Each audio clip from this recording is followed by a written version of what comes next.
Greetings, fellow Earthlings. Welcome to another episode of And Another Thing with Dave. Seeking the truth, exposing the lies. Remember, together, we are unstoppable. Keep on digging. Greetings, fellow Earthlings. Welcome to a podcast with me, Dave, and Another Thing, and Travis. We're going to be talking about what is next for the U.S. of A. Hashtag Red Pill. Greetings, fellow Earthlings. This is Dave and Travis with another episode of And Another Thing with Dave. Today, we're talking about post 9/11, the post 9/11 reality, how 9/11 has led us to this moment in time. And we're also going to touch on the new Ministry of Truth. Wow. Can you believe this? Can you believe what's going on in the world right now, Trav? I'm finding it hard to believe. As soon as that story about the Ministry of Truth came out, I thought, okay, this is something like The Onion. This is the Babylon Bee trolling us. But no, they flat out took the job description and the job title right out of Orwell's 1984 and pretty much hit copy and paste right into the DHS. I'm a little shocked. Thank you. Yeah, you stole the words right out of my mouth. Unbelievable. Like, would make a great sci-fi, would make a great Onion article, but no, this is our current reality. So pinch yourself. You are awake. This is happening. Yeah, unreal. To me, this is it's kind of been a concept to this moment ever since 9/11. And what triggered me to think about that during that moment of 9/11 was, remember when they came out with the alerts, the yellow, orange, and red alert? Vaguely, I think I know what you're talking about, but continue. Yeah, so they came out, we were told basically it was be afraid, stay afraid. Code yellow, but they didn't tell you what to do if it was code yellow. Oh no, now it's code orange, but they didn't tell you what to do if it's code orange. And heaven forbid we get code red, which means, I don't know, somebody's got their finger on the nuke button. But what triggered my suspicion during that time was that we were never told what to do under any of those codes. So to me, it was obvious that that was just a be afraid, stay afraid moment. Trust your daddy government. We'll take care of you. Don't think too much. Yeah, pretty much the closer you could get to green, the more it was you could breathe easy. And then just they always want to keep you right between on either one of them. But that way, rather than say we're all going to die, you can at least say, hey, look, the government's doing something for me. We went down a shade. Yeah, exactly. And then we entered the era of, preemptive war strikes, assassinations, torture. So I don't know. It seems like this would be an obvious next step or conclusion, as mind-blowing as it is and as disheartening as it is. It's a sad day for democracy. Not that we live in a democracy, because we live in a quote unquote democratic republic, but yeah, we are just slipping further and further from democracy every single day. Yeah, that along with many things. I mean, the world completely changed right after 9/11. I remember I was extremely young when I took my very first plane ride before 9/11. I was born in 91, so I think maybe I was 6. So I just have, small vivid memories being in there. I do remember it being a lot easier to actually be able to get on board the plane. The atmosphere was just a lot more relaxed, and you could even I one of the things I got to do is you could go up and go into the where the pilot was and meet the captain, and if you were small enough and if he was filling up to it, even like throw you on your lap and like show you as if you playing it. Now, God forbid, you walk right up towards the cabin, you will be halted. Oh yeah, if not tackled, right? Oh my gosh, yeah. And then apparently I also learned recently from my last plane ride that I had taken, which was pre-COVID, so we're talking like actually we're talking 2017. Apparently the stewardess, as they walk by, if you ever notice, like they will like gradually make eye contact with every single person.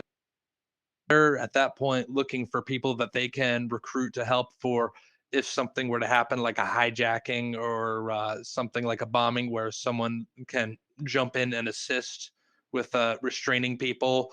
Also, looking for people who might be medical, who they just like they were taught to do profiling and figure out who is going to be of help, and then who also might be a little bit sketchy. Stuff that originally they were just supposed to be able to go safety announcements, ask you if you'd like to have some peanuts, offer you a drink, take your orders, and then tell people we're about to land or we're about to take off. It was mild description, but then they started teaching pretty much police profiling. Yeah, exactly. And They then, used to be glorified cocktail waitresses, right? yeah, pretty much. And then obviously we have for the younger kids that are listening who weren't around for 9/11 or aren't old enough to have any vivid memories of it, where I am. Um, the one thing, if you ever want to make something permanent, make it a temporary order. Hmm. For those of you who don't understand, the TSA, that was not around before 9/11. All the whole going through them having to check you, pretty much fondle you over different stuff, different strip searches at different times, and then restricting all the things that you can and cannot. You could be able to bring a knife back then. Now you so much as bring on like a nail filer, you're getting pulled aside. Um, so then there was further down the line, they discovered that they had to cut down the amount of toothpaste because of certain chemicals in it where they could go and turn it into a bomb. And so our they specifically sell the sizes now. I think that happened in 2006. I might have my date wrong, but your travel size toothpaste has actually gotten even smaller because of that.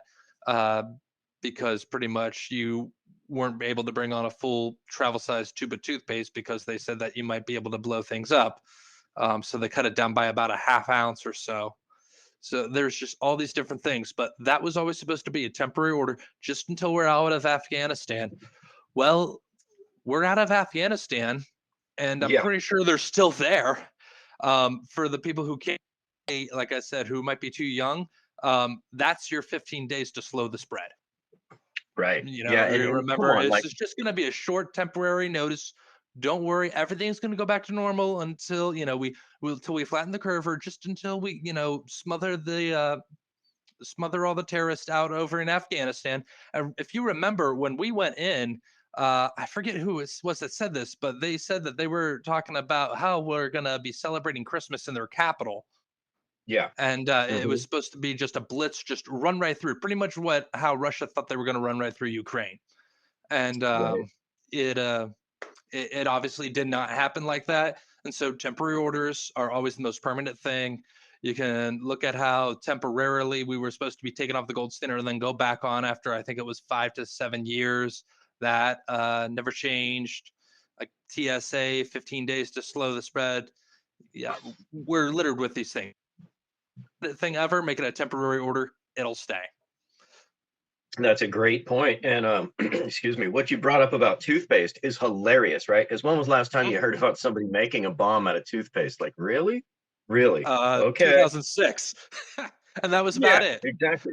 Yeah, and I actually have a collector's item. It's a United Airlines a metal knife that I got on a flight on United Airlines flight, and that's a it's probably a collector's item. But what they've moved to since 9/11, is mass surveillance. We learned about this through Edward Snowden, and one thing Yep. that California implemented is a new ID. And I opted out of it. It's going to be mandatory eventually, but now it's voluntary. But unless you get this new ID, you cannot fly. That's And actually that happening in Pennsylvania right now. Yeah, so I think they're trying to move it out initially voluntarily, but with limitations. Like if you don't sign up for the voluntary new ID, then you can't fly on a commercial airline. Mhm. And then I think it's going to move to be mandated after that, um, which is it's just disturbing. It's another step in the slippery slope of removing our civil liberties. And what I pulled up something right here from the ACLU. about the Patriot Act, which I believe Biden was fundamental in having passed, if not take a part in writing it. But here's a clip. Surveillance under the Patriot Act, hastily passed 45 days after 9/11 in the name of national security. The Patriot Act was the first of many changes to surveillance laws that made it easier for the government to spy on ordinary Americans by expanding the authority to monitor phone and email communications, collect bank and credit reporting records, and track the activity of innocent Americans on the internet. While most Americans think it was created to catch terrorists, the Patriot actually turns regular citizens into suspects. Bam. So, what are your thoughts on the Patriot Act and on the surveillance? Well, before I turn it over to you with that, I wanted to just mention this thing I saw on Democracy Now! I'll look it up in a second and grab the exact link to it. But basically, it was a program on Democracy Now! With Amy Goodman, where she was interviewing three people, reporter Chris Hedges, reporter Max Blumenthal, and Edward Snowden, about the origins of surveillance, actually about the origins of the Snowden leak and the depth at which it went to. And Snowden was pointed out that not only did it give the government the ability, and do they have the technological ability to spy on you through your own phone, through your smart TV, through every different email server and every different social media platform. But that also 70% of the world's communication comes through the United States. So they have access to 70% of the world's communications. This is the NSA, right? And since 9/11, the NSA has doubled in size, right? Unbelievable. Yeah.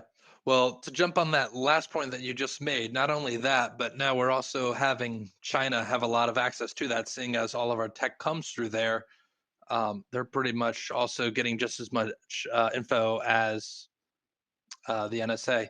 So at that point, not only are we arming ourselves with intelligence that ought not be armed, but also we're handing that also over to China as well. I also want to point out about 90, between 95 to 99% of the Patriot Act was a gross overreach. The way it was sold to people was we all stared at our TVs with our jaws dropped and just wondering how could this have possibly happened to us. Because remember, we hadn't been attacked on our soils since December 7th, when D-Day, not D-Day, I'm sorry, when Pearl Harbor hit.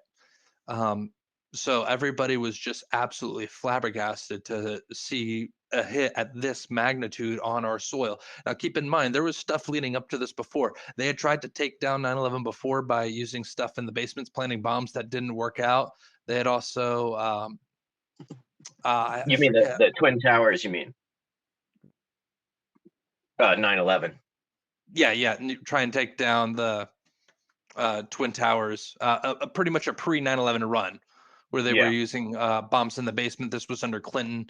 I forget what the name of the ship was. I don't believe it was the Cole. It might have been, but they had also pretty much loaded up full of explosives and sent it over to the Cole and blew a massive hole through the side of it. I think this was 97 or 95 that this happened.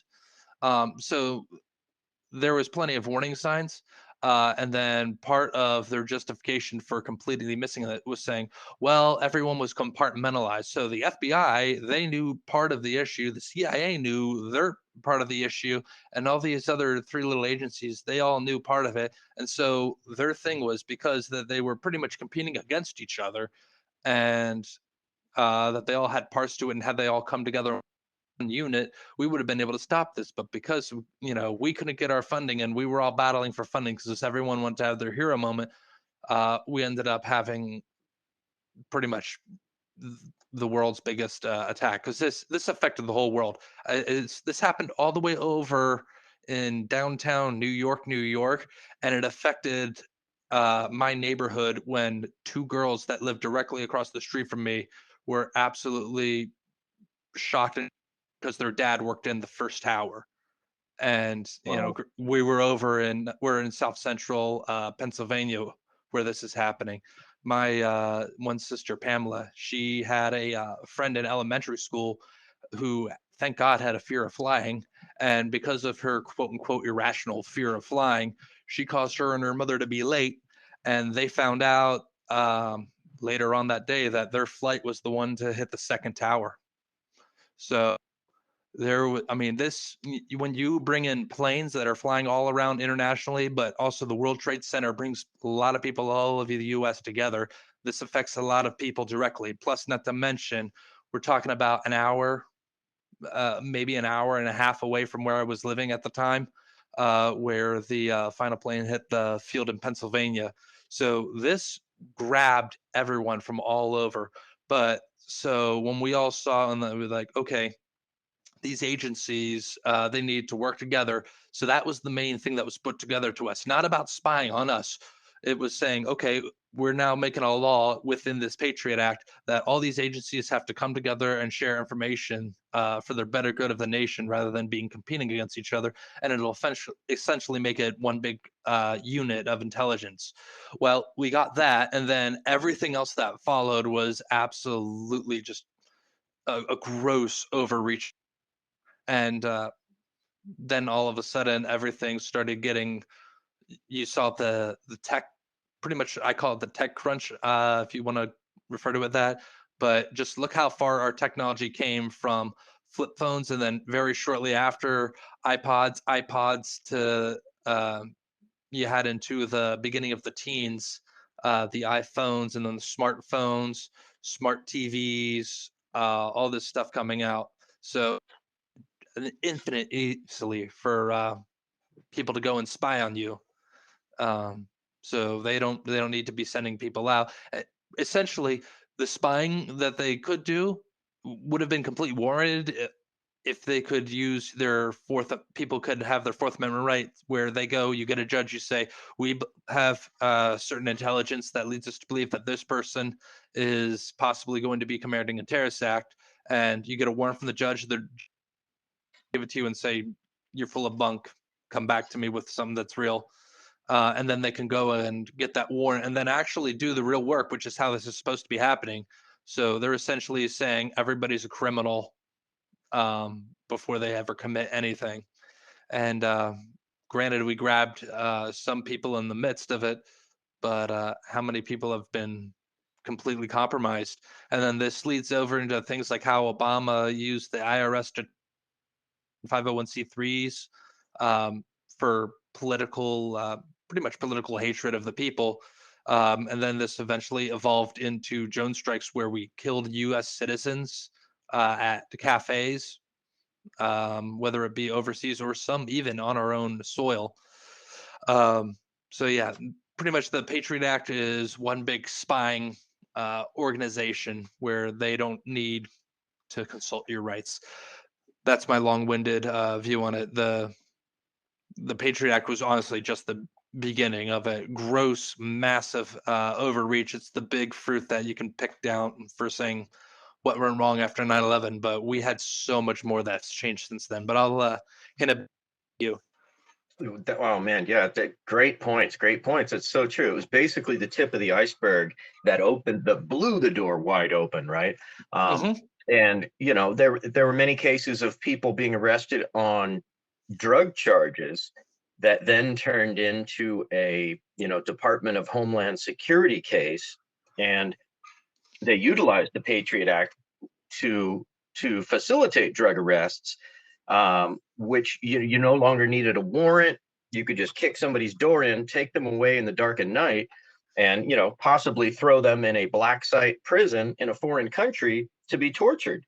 Unbelievable. And you also mentioned Obama, so I just pulled up something. This is from the Freedom of the Press Foundation. Obama used the Espionage Act to put a record number of reporters' sources in jail, and Trump could even be worse. This is by Peter Stern, senior reporter, June 21st, 2017. This is part 3 of a 3-part series by the Freedom of Press. Let's see.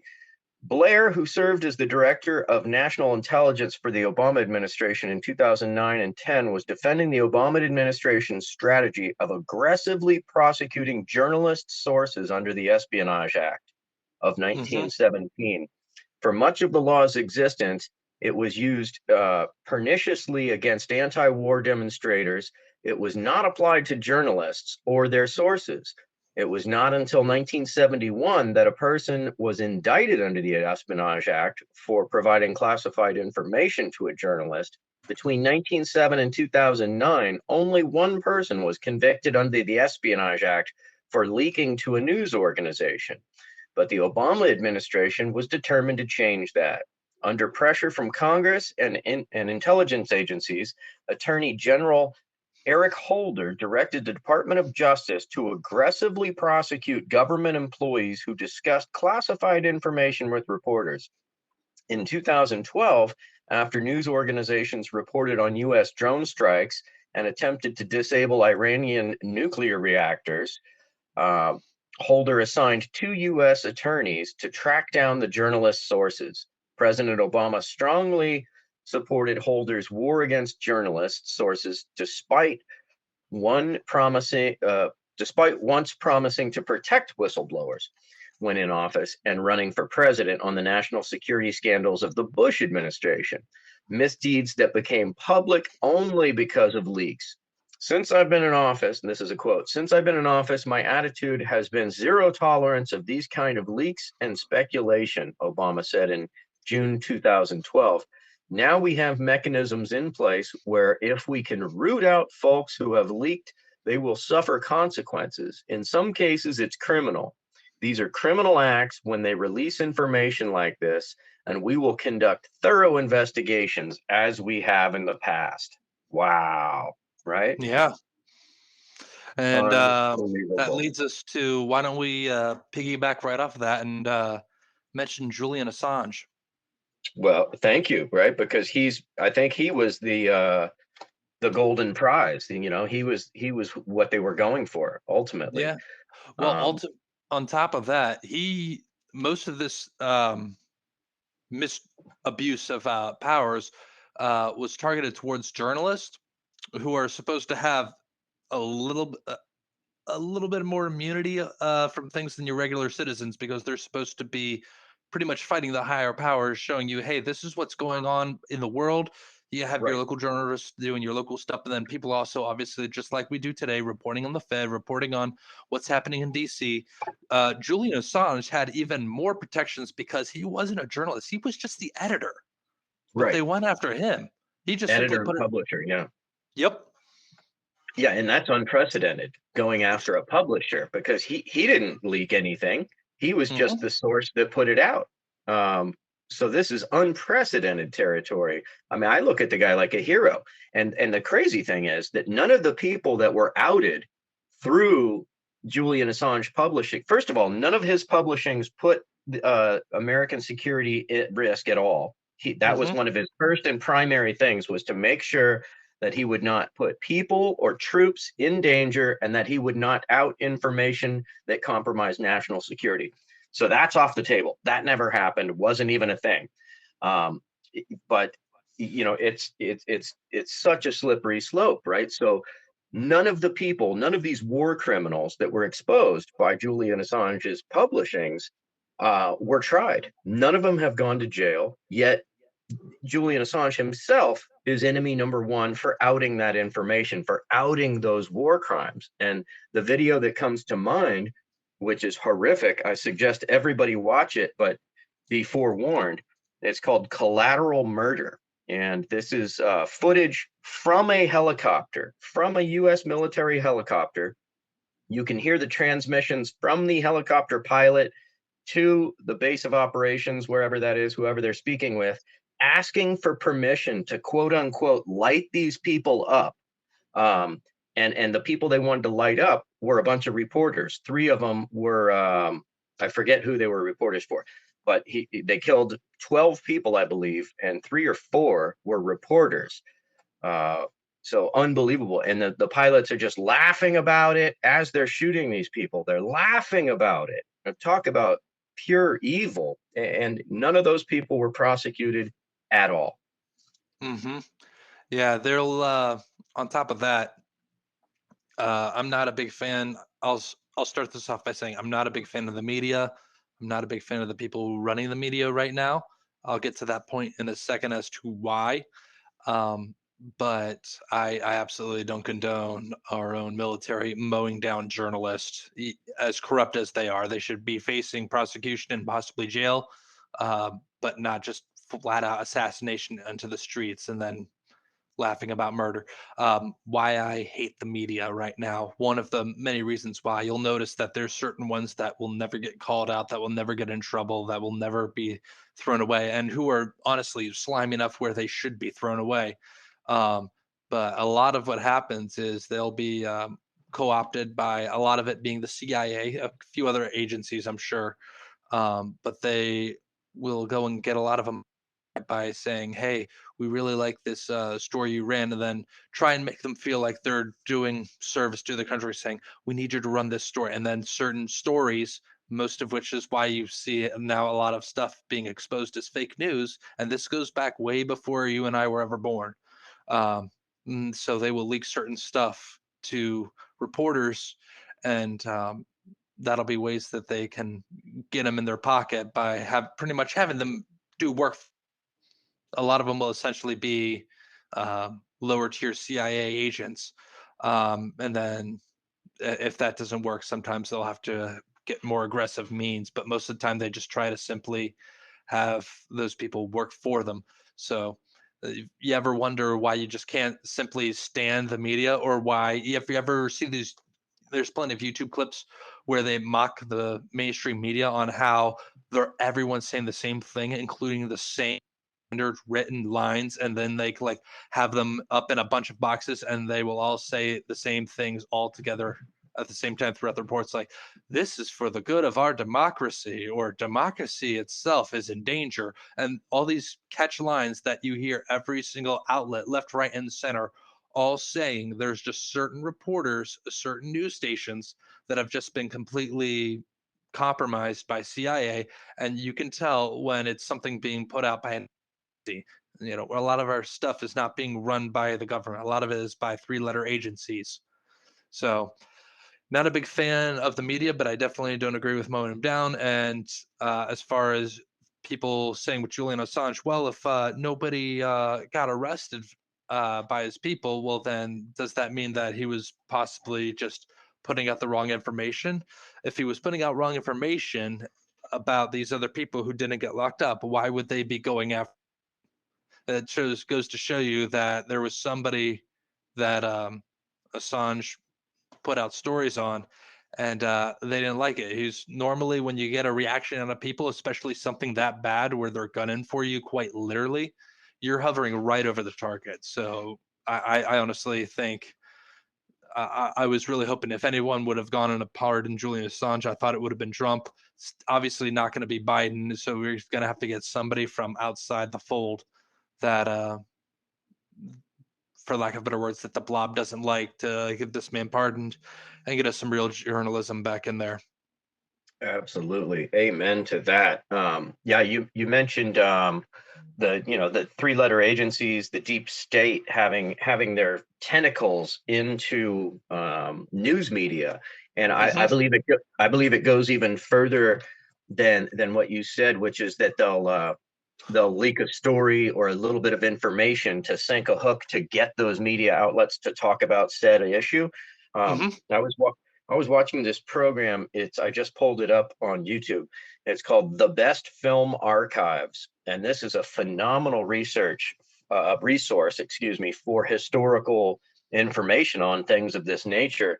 And I watched this one episode on YouTube with former CIA agent John Stockwell.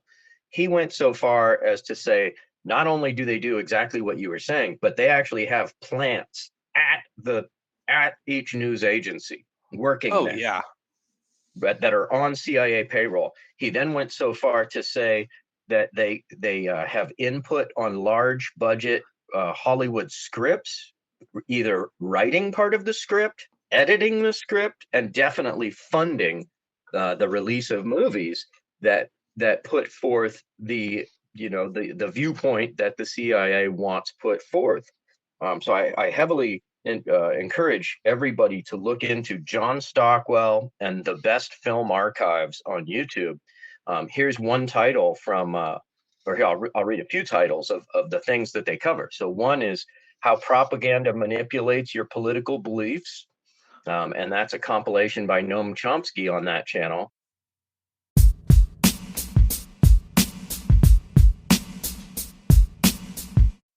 Thank you for tuning in to another episode of And Another Thing with Dave. If you're digging what I'm doing, picking up what I'm throwing down, please do share with friends and on social media. Until next time, keep on digging for the truth.